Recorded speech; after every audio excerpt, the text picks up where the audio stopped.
أيام قليلة قبيل موعد العمل بالتوقيت الصيفي المرتقب في 25 من هذا الشهر، والقاضي بإضافة ساعة للتوقيت الرسمي المغربي، تعالت أصوات عبر الفيسبوك مطالبة بوقف العمل بهذا النظام الذي أثبت دراسة علمية مخاطره السلبية على صحة المواطنين، خاصة المتمدرسين الصغار منهم.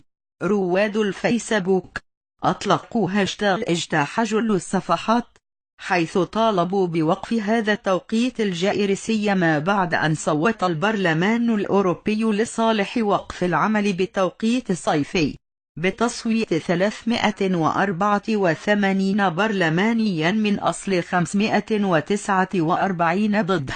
وكانت وزارة الوظيفة العمومية قد قررت إجراء تقرير في الموضوع من أجل بحث المخاطر التي ورد الحديث عنها من قبل. مختصين أكدوا خطورة هذا التوقيت على صحة المواطنين،